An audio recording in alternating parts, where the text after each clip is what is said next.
जब भी हम राजस्थान का नाम लेते हैं तो आंखों के सामने क्या आता है?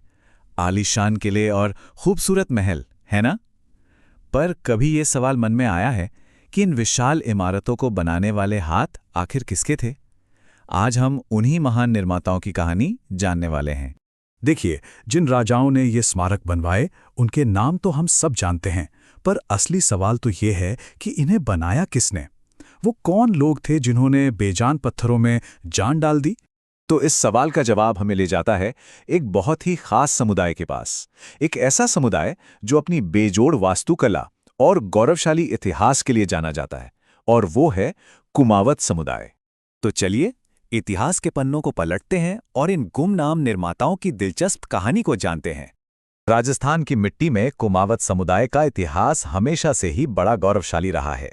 बात सिर्फ इतनी नहीं है कि वो बेहतरीन वास्तुकार थे, बल्कि उन्हें एक शूरवीर क्षत्रिय वंश का वंशज भी माना जाता है। और पता है, यहीं से कहानी और भी ज्यादा मजेदार हो जाती है। इनकी पहचान सिर्फ एक नहीं है, इनकी दो पहचान है, एक योद्धा की और दूसरी एक माहिर शिल्पी की।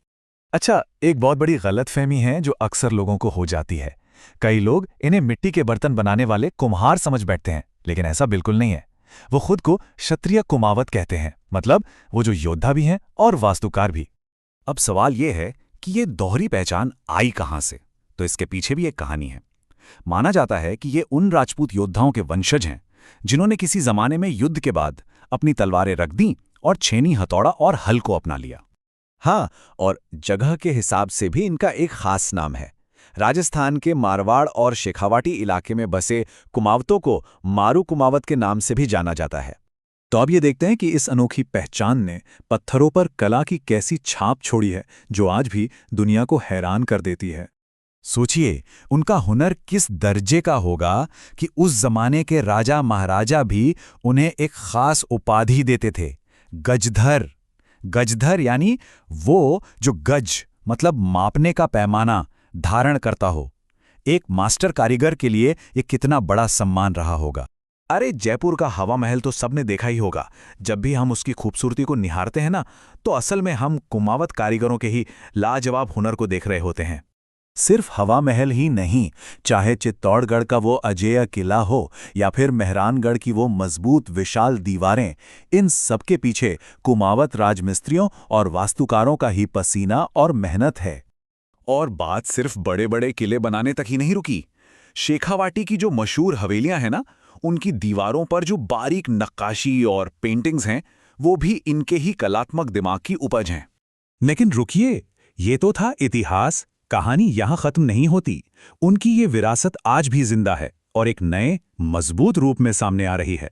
आज के राजस्थान में चाहे जयपुर हो, सीकर हो, नागौर हो या फिर जोधपुर, इन सभी बड़े शहरों में कुमावत समुदाय एक बहुत बड़ी और मजबूत ताकत के रूप में मौजूद है। और ये ताकत आज दिखती कहाँ है? राजनीति में, शिक्षा के क्षेत्र में और एक मजबूत संगठित समाज के तौर पर।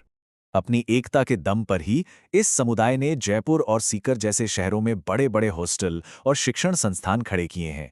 मकसद साफ है, आने वाली पीढ़ी को शिक्षा से मजबूत बनाना। और इनकी एकता की जड़ें सिर्फ सामाजिक ही नहीं, बल्कि धार्मिक भी हैं। ये सब अपनी कुल देवी श्री यादे माता में गहरी आस्था रखते हैं, और इसी से इन्हें एक दूसरे से जुड़ने की प्रेरणा मिलती है। तो भाई, इस पूरी बातचीत का, इस पूरी कहानी का निचोड़ क्या है? क्या है वो एक बात जो हमें इन सच्चे वास्तुकारों से सीखनी चाहिए? असल में इनकी पूरी पहचान 3 चीजों में है, जिन्होंने राजस्थान के इतिहास को गढ़ा है। जबरदस्त मेहनत, स्वाभिमान और ऐसा हुनर जिसकी कोई मिसाल नहीं। किसी ने क्या खूब कहा है कि अगर राजस्थान का इतिहास राजाओं की तलवारों से लिखा गया तो उसे पत्थरों पर अमर किया कुमावत समाज की छेनी और हथौड़े ने। और ये बात हमें सोचने पर मजबूर कर देती है कि इतिहास में ऐसे और कितने गुमनाम नायक होंगे जिनकी कहानियां हम तक कभी पहुंची ही नहीं।